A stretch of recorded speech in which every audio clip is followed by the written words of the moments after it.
전주개혁교회 김기찬 목사님께서 배도의 시대와 거룩한 교회라는 제목으로 하나님의 말씀을 전하시겠습니다. 이 말씀은 지난 부활 주일 때에 전한 말씀이고, 계속해서 히브리서를 강의에 해오던 그 순서를 따라서 지금 부활절이 되어서 이 본문을 가지고 하나님 말씀을 전했는데, 그거 거의 똑같게 요약을 압축을 좀 했는데요. 그 말씀 그대로 전하게 되겠습니다. 히브리서는 이 부활하신 주님을 영원한 대지상이라 부르면서 그 주께서 항상 사셔서 우리를 위하여 간구하신다 교훈합니다. 히브리서 7장 25절입니다. 부활하신 주님이 이 간구를 통해서 서신받는 신자들더러 이 배도의 위험을 헤쳐 나가도록 하시는 겁니다. 주님의 간구 안에서 우리의 기도가 아버지께로 올라가는데, 기도로서 우리가 아버지를 가까이 해주시는 거죠. 아버지를 가까이 하는 그 교회만이 흘러 떠내려가는 위험, 히브리서 2장 1절 그 경고한 위험을 벗어납니다. 이 위험이 얼마나 심각한지 오늘날만큼 실감나는 때가 언제 있을까 생각해 보면 필시 적그리스도가 등장할 때 말고는 이렇게 위험할 때가 없을 겁니다. 오늘날 주리를 이룬 교회들이 역사를 통하여 흐르는 이 주리의 신학을 무시하는 거기서, 그래서 세속화가 온 세상에 퍼져서 창조 규례마저 곧 무너질 것 같은 데서 잘 드러납니다. 주님의 부활을 부정하는 학자들이 신학 학계를 지금 장악하고 있고, 그리스도의 역사적 부활을 예수의 도덕적 모범으로 격하하는 설교가 강단을 지배하고 있습니다. 히브리서를 쓴 선지자가 만일 오늘날 배도의 물결을 보게 된다면 깜짝 놀랄지 모릅니다. 배도의 시대는 어느 누구의 고안한 표현이 아니에요. 이 시대는 배도의 시대입니다. 이걸 모르면 실로 어리석은 사람이고 어리석은 학자일 겁니다. 역설적으로, 그러나 이걸 도무지 심각하게 생각하지 않은 경향이 점점 커지는 데서 얼마나 지금 우리가 심각한 때를 살아가고 있는가 역설적으로 알게 됩니다. 그처럼 우리 주님께서 무엇을 위해서 간구하고 계실까 모를 수가 없을 것입니다. 주님의 간구가 아니었다면 이미 이 지구상의 모든 교회가 베드로의 물결에 다 휩쓸려 갔을지도 모릅니다. 베드로가 가룟 유다와 달리 돌이켜서 양무리를 먹일 수 있었던 비결이 주님의 간구에 있었듯이, 간구하시는 주님이 이 순간에도 주님의 교회를 이끌어 가시는 것입니다.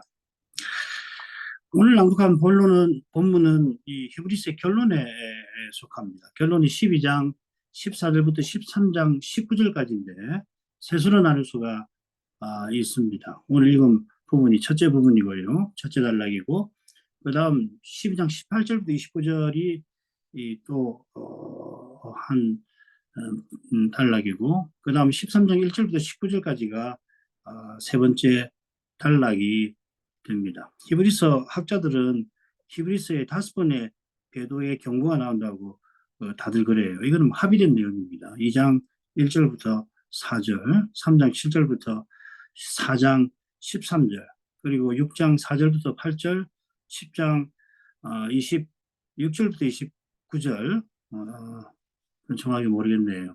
28, 29절이 분명한데, 그리고 이제 5번째 경고가 어디 나오냐면 12장 25절부터 29절까지가 마지막 5번째 경고라고들 말합니다. 그러나 오늘 낭독한 14절부터 17절 역시 베드로를 경고하고 있어요. 학자들은 안전하게 말하느라고 분명한 것만 이야기하지만은 히브리서를 연구해 보면은 도처에 베드로에 대한 경고가 가득합니다. 우리 신학생들이 있어서 또 졸업생들이 있어서 한마디 하겠습니다. 히브리서의 그 문학적 분석은 대단히 중요한 숙제입니다. 단어가 일단 뭐 어마어마하게 많은 단어가 히브리서에 쓰여 있고요. 5천 단어에 육박하는 단어가 쓰여 있고요. 소위 그 하팍스 한 번 나오는 하팍스 레고메나가 히브리서는 100몇 개가 나옵니다. 100개가 훨씬 넘어요. 게다가 제가 주목하는 것은 두 번 나오는 단어들입니다. 두 번 나오는 단어들이 굉장히 많은데 이게 그냥 우연한 그 통계가 아니라는 걸. 달리 말하면 히브리서 선지자가 이 성경을 쓸 때에 어떤 줄거리와 주제 의식을 가지고서 낱말조차도 그야말로 이 성신이 가르치신 교훈을 성신이 가르치신 말에 엮어서 바울이 전했다라고 말하는 실증을 이 히브리서에서 찾을 수가 있어요. 우리 신학생들, 졸업생들 관심 있는 부분 이거 논문 한번 써보십시오. 정말 중요한 논문을 만들어낼 수 있을지 모릅니다. 이 마지막 경고가 5번째에 나오는데 말씀드린 대로 오늘 읽은 데서도 베드로를 경고하고 있습니다. 그 베드로의 위험을 이기는 실천적인 길이 13장 1절부터 19절까지 푹 길지요. 길게 마지막 본면이 나옵니다. 이런 경고와 본면은 자연히 신약교회가 이미 하늘 예배에 참여한다는 사실과 붙어 있습니다. 우리가 하늘 예배에 이룬다는 이 사실, 그러니까 예배에서 주의 영광을 우리가 본다는 이것이 베드로를 이길 힘을 주고 마침내 이 부활에 이르는 하늘 성소에 들어가는 길을 이 위대한 사실에서 하늘 예배에 참여하게 하신 이 위대한 사실에서 그 길이 열린다 하는 것을 이 본문이 가르치고 있습니다. 자, 오늘 읽은 본문은 넉절인데요. 셋으로 나눌 수가 있습니다. 14절 주를 보지 못한다. 거룩함이 없으면 주를 보지 못한다. 그 다음 15, 16절은 그 쓴뿌리 망령된 자 에서에 대한 이야기가 되고요. 그 다음 17절은 에서가 회개할 기회를 얻지 못했다 하는 내용입니다.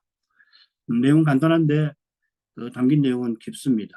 이 14절은 이 화평함과 거룩함을 좇는 것이 배도의 위험을 겪고 있는 이 신자들이 힘써야 할 거라는 걸 잘 보여줍니다. 화평함과 거룩함을 좇아야 한다. 그럴 때에 배도의 위험을 돌아보는 태도가 필요하다고 이 15, 16절에서 밝히고 있습니다. 돌아본다는 말 나오죠. 서지 부분에서는 선지자가 서신 받는 교회가 이런 점을 알고 있다는 것을 이미 여러분 알고 계시는 겁니다. 이 배도에 관해서 이미 여러분이 잘 알고 있는 것입니다. 하고서 다시금 경고를 하고 있습니다. 14절 다시 읽습니다. 모든 사람으로 더불어 화평함과 거룩함을 쫓으라. 이것이 없이는 아무도 주를 보지 못하리라. 이 마지막 권면이 되는데요. 선지자의 마지막 권면이 여기 시작되는데 화평함을 쫓으라 이렇게 되었습니다. 화평은 이 주님의 징계를 받아 교회가 맺게 되는 열매라고 이 석절 위에 11절에 나옵니다. 의의 화평한 열매. 교회가 믿음의 경주를 인내로 경주하라고 12장 처음에 나오는데 마침내는 그 경주를 마칠 때 의의 열매를 맺는다 한 겁니다.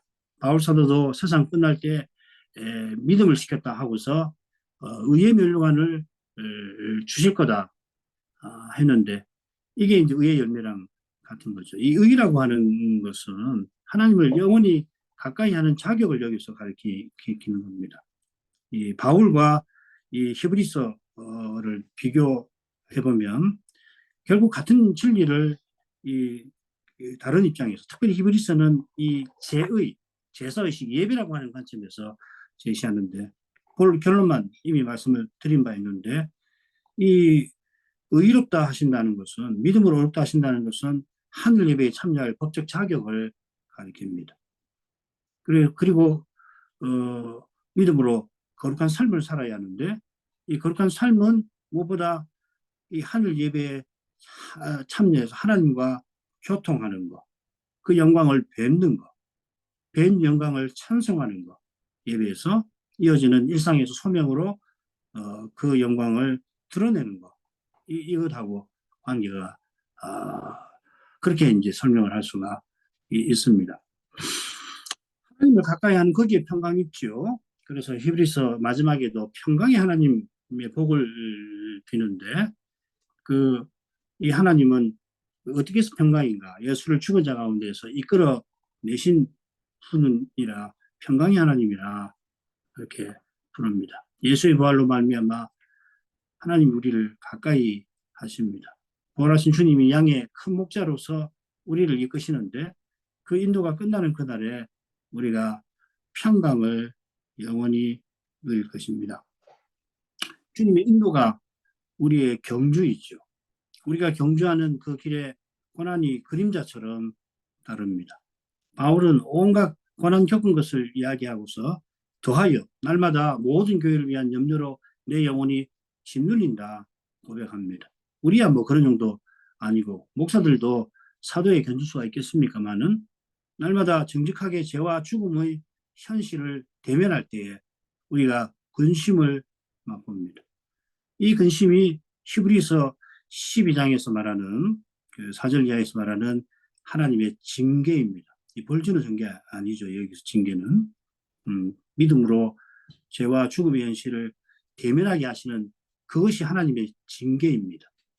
그래 받는 동안에는 슬퍼 보입니다만은 슬픔을 이기는 기쁨을 주시는 것이죠. 이 기쁨이 장차 누릴 화평을 또한 가리키는 겁니다. 자, 이런 점에서 모든 사람들과 더불어 화평을 좇으라 권한 점을 살필만 합니다. 이 모든 사람은 여기서 서신받는 신자들을 가리킬 거예요. 배도의 위험에 직면하여서 염려의 짐에 짓눌려 있는 이들에게 함께 믿음의 경주를 경주하라고 권하는 것입니다. 그런 심정에서 서신 맨 끝으로 가보면 은혜가 너희 모든 사람에게 있기를 구한다 기도합니다. 하나님 은혜를 힘입어서 다 함께 배도의 현실을 견디면서 함께 영광의 목표를 향하여 전진하기를 간절히 바라는 겁니다. 이게 고 김홍전 목사가 이 여러 강설들에서 힘써서 하는 바 아니에요. 그런데 한번 우리 신학생들 조사해 보세요. 김 목사님이 이런 주제를 양과 목자에서 뭐 그 외에도 뭐 여러 군데서 이 선한 목자께서 보편의 교인 양 무리를 역사의 가도에서 영광의 목표를 인도하심. 이것이 김 목사님이 힘써 가르치신 건데 그 어떤 본문을 가지고 그걸 가르치는지 한번 조사를 해보세요. 그런데 히브리서가 똑같은 주제를 가지고 교훈합니다. 상당히 생각해 볼 만하죠, 그죠? 그런데 김 목사님은 히브리서 본문을 가지고서는 이런 주제를 가르치신 기억이 안 나요. 이미 제가 갖고 있는 자료로만 그렇습니다. 우리 출판사에서 나온 증거 구절을 전부 확인을 해보면 그렇지는 않습니다. 그러나 성경이 동일한 주제를 교훈하고 있다는 거, 그게 핵심 교훈이라는 것을 우리는 모를 수가 없습니다. 주님께서 승자보다 더 간절히 그 일을 바라며 우리를 위해서 지금 간구하고 계십니다. 그 간구 덕분에 약한 우리가 교회로서 존립하고 있는 겁니다. 그래서 이걸 깨닫는 신자마다 모든 사람과 더불어 이 시대의 거룩한 교회로 서나가는데 힘쓰지 않을 수 없는 거예요. 선자는 평강과 아울러서 거룩함을 추구하라고 합니다. 거룩함도 모든 사람과 더불어 추구할 것인데 거룩함이 없이는 아무도 주를 보지 못할 거라고 덧붙입니다. 모든 사람과 평강을 추구하라. 아무도 주를 보지 못한다. 아주 묘한 대조를 자아내면서 거룩함을 조철하고 권면하는 겁니다. 이 권면은 하나님이 우리를 아들로 삼아서 징계하시는 목적과 붙어 있습니다. 그 목적이 그의 거룩하심에 참여케 하심이라 넉절 위에 12장 10절에서 말하는 거죠. 거룩하심과 거룩함, 이 조금 다르다는 말입니다. 우리말로는 거의 뭐 같지만은 그의 거룩하심에 참여함은 아버지의 거룩한 영광을 뵙고 그 영광을 영원히 드러내는 것이죠. 주를 보지 못하리라 하는 표현의 암시는 약속을 가리킵니다. 장차 우리는 주를 계신 그대로 뵙게 될 겁니다. 뵐 때의 그 영광이 우리를 주님처럼 변화되게 하는 겁니다. 이것이 거룩하심에 참여하는 건데요. 장차 주를 보려면, 그래서 거룩하심에 참여하려면 지금 거룩함이 있어야 합니다.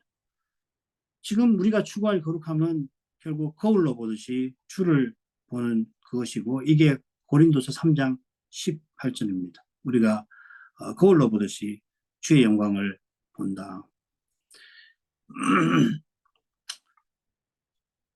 이것은 우리가 지금 거울로 주의 영광을 보는 이것은 우리 주님이 서약을 이루신 결과입니다.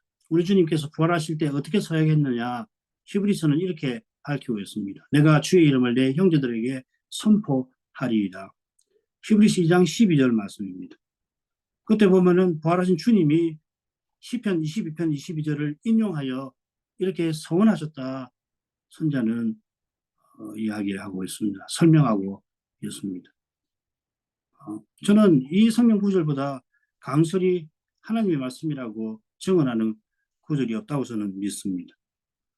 지금 주님께서 부활하셔서 이 소원을 참된 교회에서 하늘 예배에 이른 신자들에게 이 소원을 지키시는 거예요. 내가 내 아버지의 이름을 형제들에게 선포하리이다. 그래서 예배에는 선포하시는 주께서 자기를 나타내시기 때문에 우리는 그 예배에서 복음 강설을 들을 때에 거기 드러나는 주의 영광을 보는 거예요.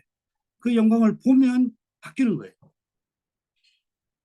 드러내시는 그 영광을 보지 않으면 사람은 안 바뀝니다. 우리 이 신학생 여러분, 예배에서 하나님 말씀 들을 때 하나님 말씀으로 들어야 돼요. 그 강설을 평가하는 판단자의 자리에 앉아서 들으면 큰일 납니다. 신학교 수업 시간에는 뭐 부독불 그렇게 해야지, 평가를 해야 되니까. 그때에도 이 상대의 고면의 말씀을 그런 이 존경의 태도로 읽어야 할 거고, 예배 때에 그게 목사님이 계셔서 그 말씀을 복음을 전하는데 그 일은 부활하신 그리스도가 자기 종을 통해서 친히 아버지 이름을 우리에게 선포하시는 거예요. 그런 말씀을 듣는데 앉아가지고서 어떻게 설교하는 거 한번 볼까? 신학교에서 배운 거 한번 재볼까? 만일 그런 마음이 품으면 말씀 전할 자격이 없는 거예요. 그런 마음이 일어날 때마다 자기를 부인하셔야 합니다.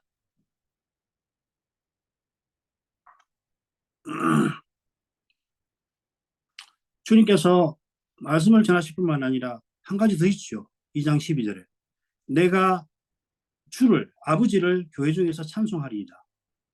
우리의 찬송이 그리스도의 중보 사역을 위해서 아버지께 봉사로서 드려지는 거죠. 예배는 그런 겁니다. 우리가 추구하는 예배가 그런 겁니다. 이 예배가 이 시대의 제일 중요한 일이에요.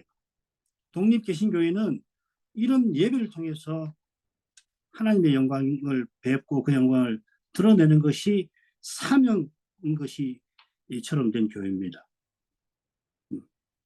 우리가 한 보잘것 없는 사람들인데 우리에게 주신 사명은 정말 이 시대에 중요한 거예요. 다른데 눈 돌리면 안 됩니다. 독립개신교회나 독립개혁장로교회, 우리 허준사님은 중국 가서 개혁교회를 세우실 텐데 이 시대에 개혁교회로 선언하는 것이 무슨 의미인지, 우리에게 주신 사명이 뭔지 이 신학교에 계실 때 잘 배워가시길 바랍니다. 그보다 중요한 일이 이 시대에 있는가? 있으면 하시면 됩니다. 주님이 그 부르시면 그 일을 하시고, 적어도 제가 알기로 우리 독립개신교회와 독립개혁장로교회는 이런 사명을 받은 교회예요. 그리고 이건 너무도 중요한 겁니다. 이게 없으면은, 이런 예배가 없으면은 참으로 주를 바라는 사람들이 갈 데가 없는 거예요. 우리가 뭐 드러나게 하는 일이 없더라도 정말 우리 예배가 하늘 예배에 이르는 거, 우리 찬송가에 부합한 내용이 우리 예배에서 나타난다면, 그러면은 우리가 소수지만은 지금은 뭐 분열로 인해서 너무 부끄럽게 됐지만은 소수라도 그렇게 한다면 주님께서 그 예배를 귀히 써주실 것이라 믿습니다. 거기서 이 시대의 배도의 도전을 이길 길이 열리는 겁니다. 주의 영광을 뵙는 교회와 신자가 영광의 목표로 전진할 길을 발견하는 것입니다. 그런 교회를 통해서 주님의 부활이 입증되겠죠. 그리스도 교회의 가장 바른 자태를 구현하는 길이 예배에서 열리는 겁니다. 이게 우리의 헌장 전문에 있는 우리의 사명입니다. 이게요. 그리고 이것이 주님의 부활을 입증하는 것이고, 그 부활절이라 그걸 제가 강조를 했던 거고요. 동시에 이것이 이 시대의 교회로 부름받은 우리의 마땅한 바요, 우리의 사명입니다. 이걸 희미하게 만들면 안 돼요.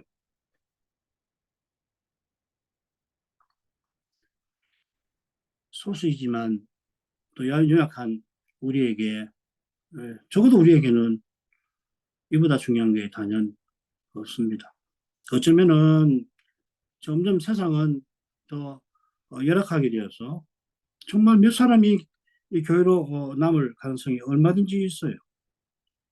70년대 한국의 70년, 80년, 90년까지 교회가 계속해서 많아지는 그때에 서양에서 들려오는 예배당 빈다는 소식, 우리가 강 건너 불구경 하듯이 들었던 거 아실 겁니다.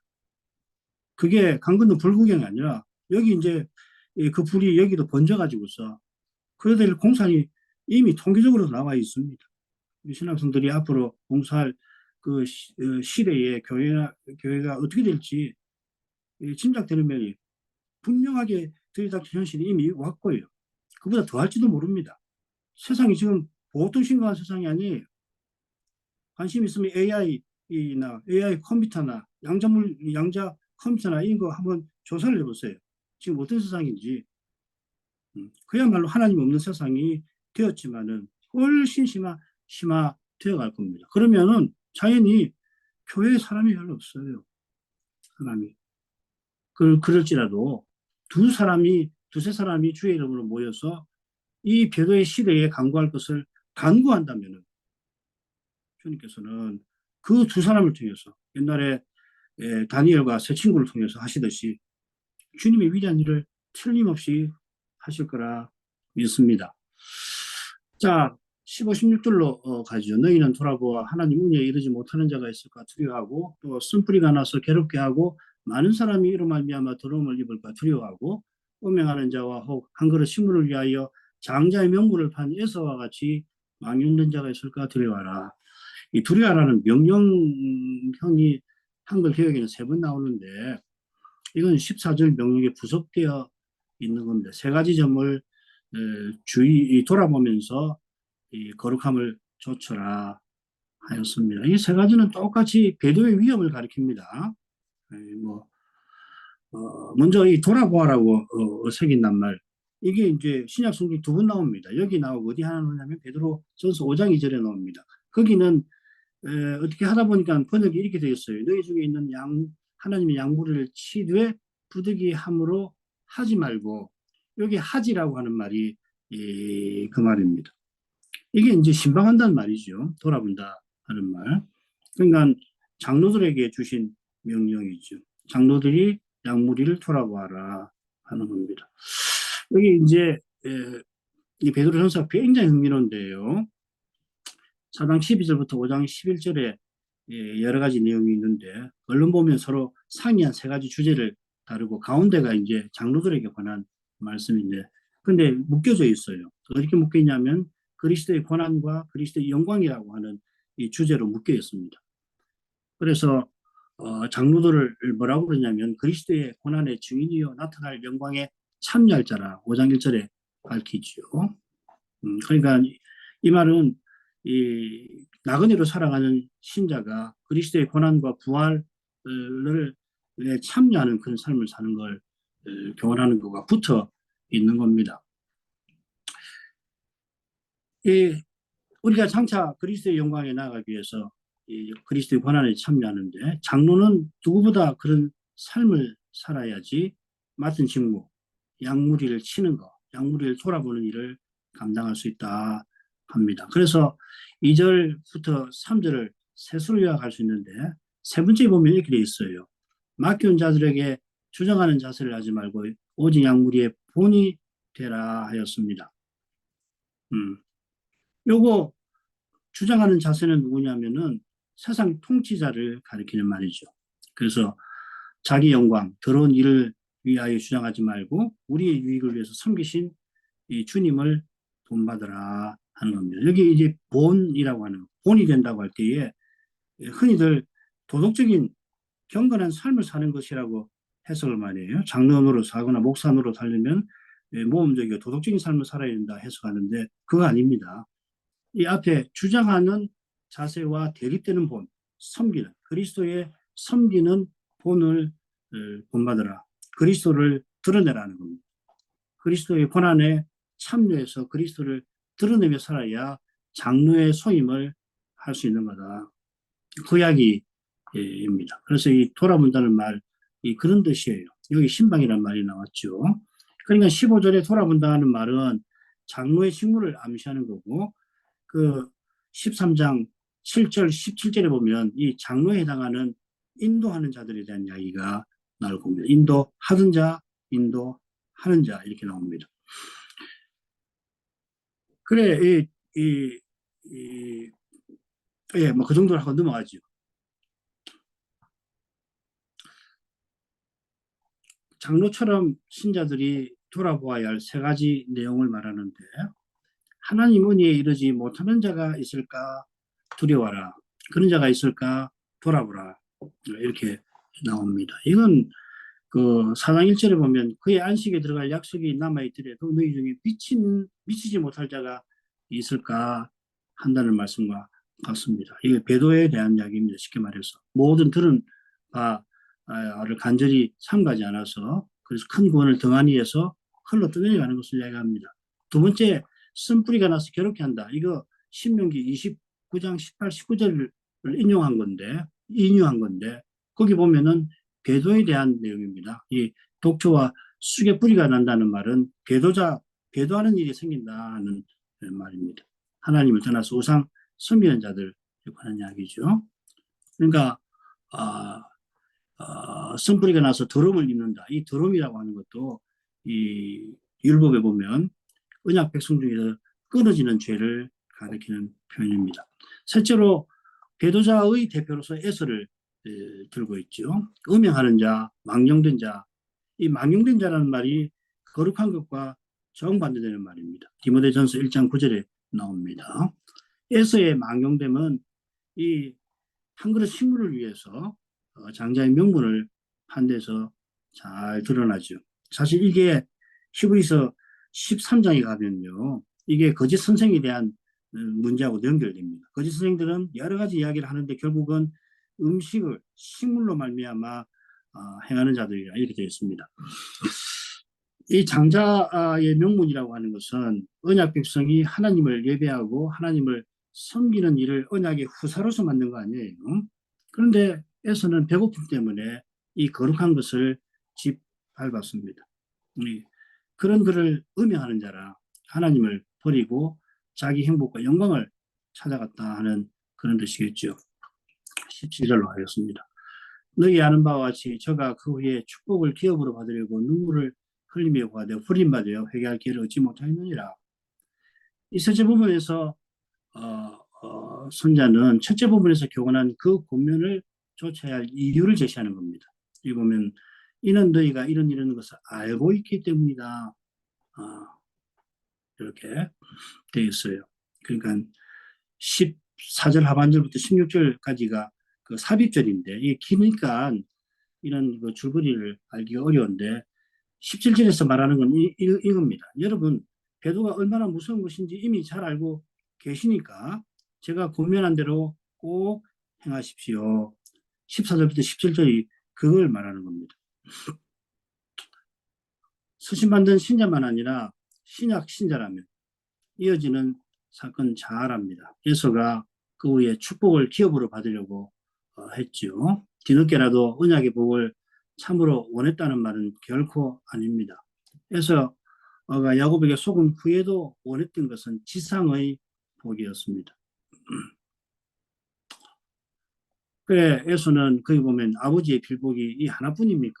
에서는 아이처럼 지상의 복을 원했지요. 그렇기 때문에 원하던 복을 받지 못한 정도가 아니라 아예 버림바 되었습니다. 이 버림바 되었다는 이 동사가 신약 성경에 8번 나오는데 모두 사람에게 버림받은 예수님께 쓰입니다. 에서는 예수님과 달리 하나님께 버림받았습니다. 이것은 회개할 기회를 얻지 못했다 하는 말씀과도 붙어 있겠죠. 에서는 눈물을 흘리면서 지상의 복을 구했지만 그러나 정말 얻어야 할 회개의 기회는 얻지 못하였습니다. 지상의 복을 얻지 못해 흘리는 눈물은 사망을 이루는 것입니다. 회개하며 눈물 흘리는 사람은 복 있는 사람입니다. 회개의 기회를 얻지 못하는 이 죄를 요한은 사망에 이르는 죄, 배두라고 했지요. 5장 17, 요한일서 5장 17절. 그리고 18절에 보면 하나님께로서 난 자마다 범죄치 아니하는 줄 우리가 안다. 이어 말하지 않습니까? 그 요한서신에 보면은 하나님께 난 자마다 범죄치 아니한다 하는 표현이 여러 군데 나오는데 그거 어떻게 해석해야 되냐면 5장 17절과 붙여서 해석하기 제일 좋아요. 하나님께 난 자는 사망에 이르는 죄를 범하지 아니한다 하는 겁니다. 그러니까 하나님께 난 자는 죄를 하나도 안 짓는다. 이런 뜻으로 새기면 곤란하겠죠. 자, 이런 내용을 참조할 때 너희의 아는 바와 같아 라고 하는 말이 무슨 말인가를 조금 살피고 마치지요. 서신받는 신자들이 배도 위험에 관해서 익히 알고 있다 하는 겁니다. 선지자가 이미 이 위험을 교훈하였습니다. 우리 주님이 과연 교훈하시고 특별히 십자가 지기 전 감난산에서 베풀어 주시지 않았습니까? 감난산 강화죠.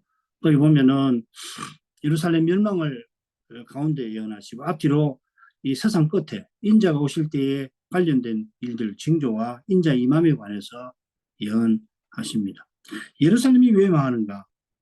바리새인의 배도 때문이라고 감난산 강화 앞에서 그 말씀을 하셨죠.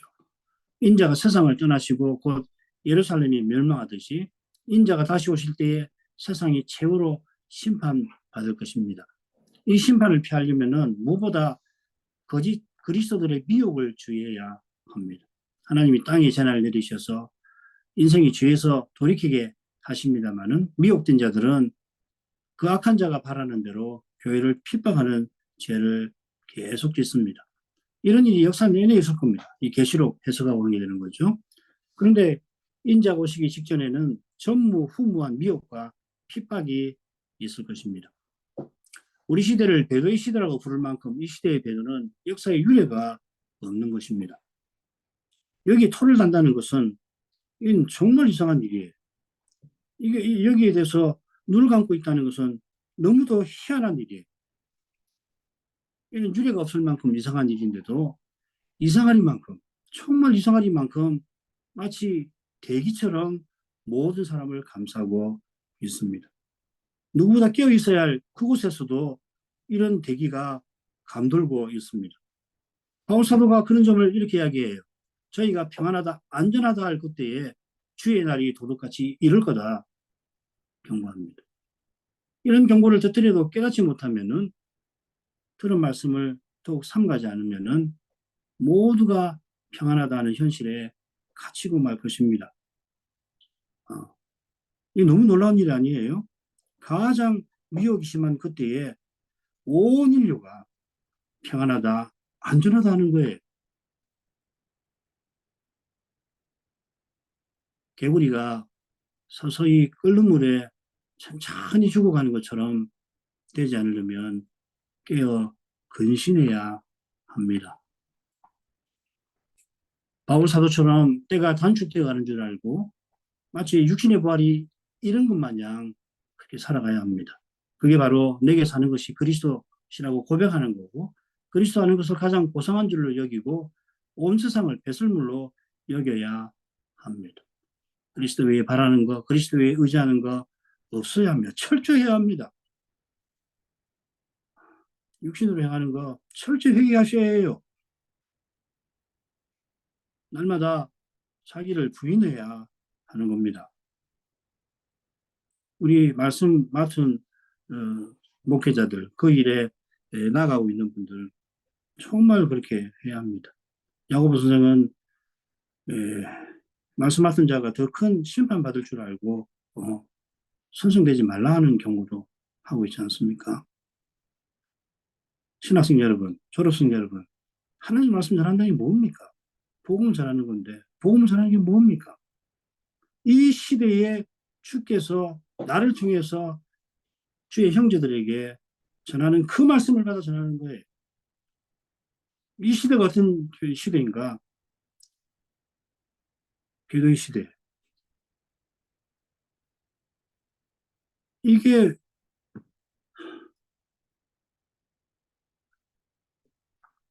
이런 시대에 필요한 말씀을 전해야 됩니다. 이런 말씀은 어디서도 전해 듣기 힘들어요.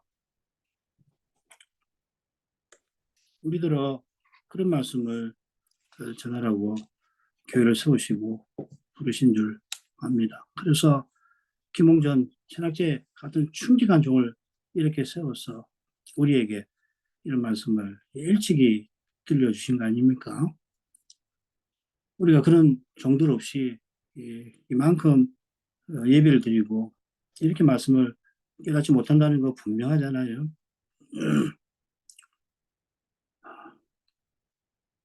이 시대에 우리를 부른 이유가 뭔가? 우리 신학교가 존재하는 이유가 뭔가? 분명하다고 생각해요. 우리가 해야 할 일이 뭔가? 확연한 겁니다. 다른데 돌이킬 게 하나도 없어요.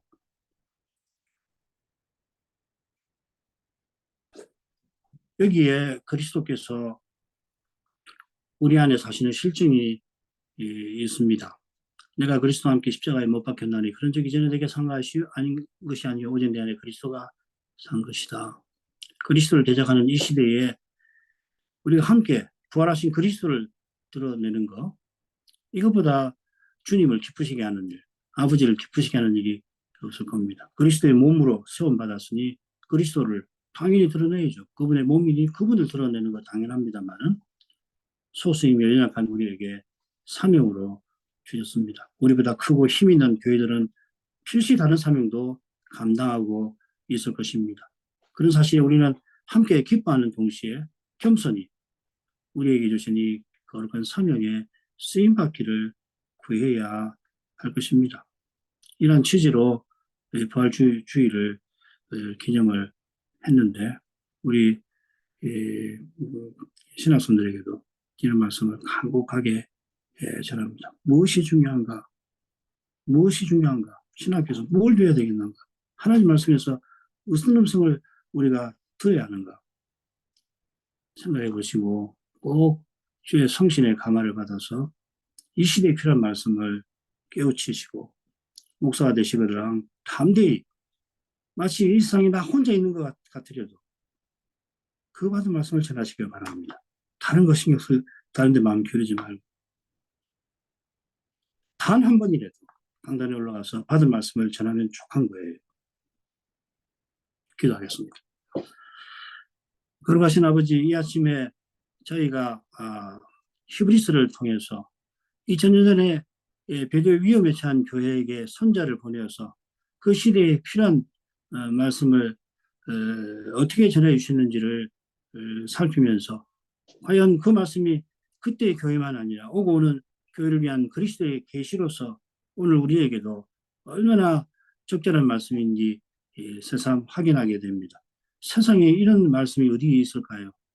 어떻게 2000년 전에 어떤 지역에 어떤 부류의 사람들에게 그들이 당한 특수한 상황에 필요한 전한 말씀이 분명한데 어떻게 그 말씀이 2000년이 지나서 오늘날에 그 말씀이 여전히 절실할 뿐만 아니라 심지어 이 시대에는 그 절실함이 그때보다도 오히려 더하게 역사하는 것입니까? 하나님 말씀 아니면 이런 것이 있을 수가 없을 것입니다. 특별히 저희 독립개신교회가 어디에 섰는지를 돌아볼 때 참 이런 말씀, 이쪽에 2000년 전에 선자가 그 시대에 교회에게 전한 그가 동질의 말씀이 얼마나 이 시대에 절실한가를 더 알게 됩니다.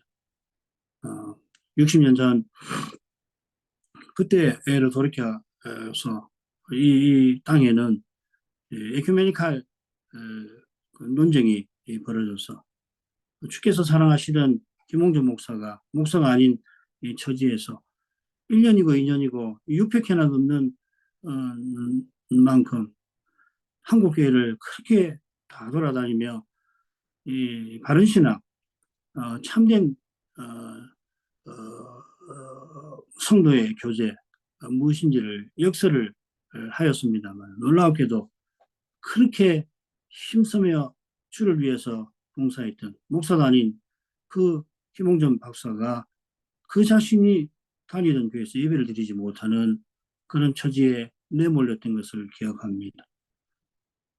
집에서 식구들과 함께 그래도 주일에 하나님을 예배해야 되겠다 하고서 기도회를 시작한 그때에 많은 교우들이 차차로 모여서 교회로 서나갔지만 그때도 지금도 그 이후로 독립개신교회, 독립개혁장로교회에 가입한 많은 신자들이 한국교회에서 참 열심히 주님을 섬기겠다고 그렇게 했지만은 정작 어떻게 예배를 드려야 할지를 모르는 차에 주의 종들이 가르친 그 말씀과 서책들을 통해서 하나님을 예배하는 것이 이것이구나. 그래 히브리서가 표현하는 대로 신약 예배는 하늘 예배에 참여하는 것이구나. 우리 찬송가에 나오는 영광보좌 앞에 나와 엎드려 경배한다는 것이 단지 종교적 수사가 아니라 이게 믿음으로 성신 안에서 맛보아야 하는 현실이라는 것을 알게 하셨나이다. 과연 이 주의 종을 통해서 이 시대가 어떤 시대인가를 분명하게 교훈해 주셨습니다. 그 시대는 그때로부터 50년이 60년이 더 지난 지금 그때 궤도의 시대라고 했던 시대의 성격은 더욱더 심해져 가고 있어서 과연 하나님 없는 세상이 점점 되어가고 있으므로 그 종을 세워서 이 작은 교인들에게 주신 그 사명이 얼마나 이 시대의 중요한 사명인가를 더욱더 알게 하십니다. 하나님 아버지, 우리가 남과 달라서 이런 사명 받은 거 아닌 줄 압니다. 얼마나 우리가 부족한지 돌아본 이후 10여 년의 기간만 보더라도 우리가 지상에 없는 존재가 없다는 것을 주의 앞에 숨길 수가 없나이다. 그러나 주님께서 우리에게 주신 이 사명, 하늘에서 이제도 이 순간에도 아버지께 간구하고 계실 그 사명, 틀림없이 이 시대에 이루실 것을 믿사오며 우리만 아니더라도 원하시는 자들을 통해서 이루고 계실 것이고 다만 우리에게 이 뜻을 보이셨으니 이 미천한 저희를 그 일에 꼭 써주시기만을 간절히 구하지 않을 수가 없습니다. 하나님 아버지, 특별히 말씀 맡은 저희들 또 그 길에 서서 나가는 우리에게 이 시대에 우리 주님께서 주의 이름을 내 형제들에게 선포하리라 서약하시고 그 서약을 이루시는 그 실질이 우리에게 우리의 맡은 직무에 봉사에 이루어지게 실질이 나타나게 해주시기를 원합니다. 과연 예배에서 하나님 말씀을 전할 때 이런 날을 통해서 주님께서 서원을 이루고 계신다 확신할 수 있게 하시고 특별히 이 지난 복음을 듣는 우리 교우들이 사람의 말이 아니라 하나님의 말씀으로 과연 눈에 보이는 저 십분자를 통해서 부활하신 주님이 이 위대한 일을 이루고 계시는 그 실증을 볼 수 있게 해 주옵소서. 주의 영광을 보게 해 주시옵소서. 그 영광이 우리를 유일하게 바꾸는 능력이 되는 줄 믿습니다. 그러나 우리가 살고 있는 시대에는 이 신비를 고백하기에 너무도 열악합니다.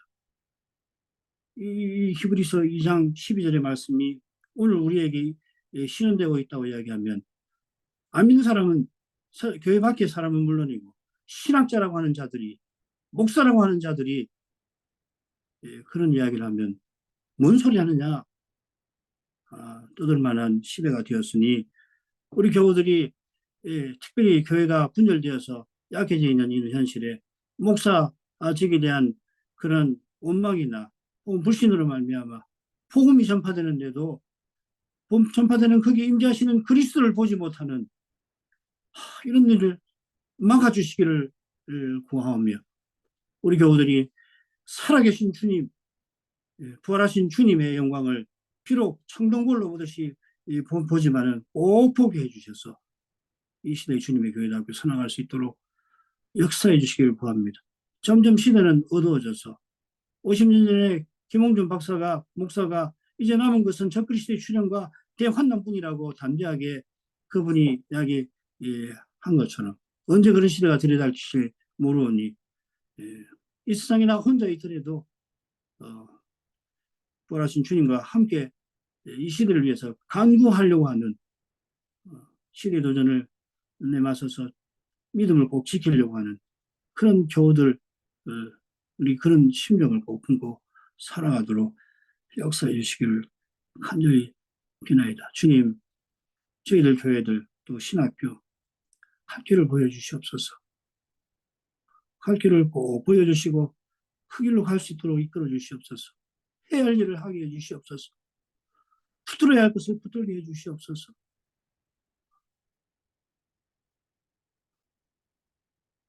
특별히 하나님 말씀을 배우는 우리 신학생들 얼마나 어려운 시대가 이미 도래했고 목사로 서서 봉사할 때 얼마나 힘든 시대를 맞이할지 명약 관하게 됐는데 주님 성신연사를 다하시옵소서.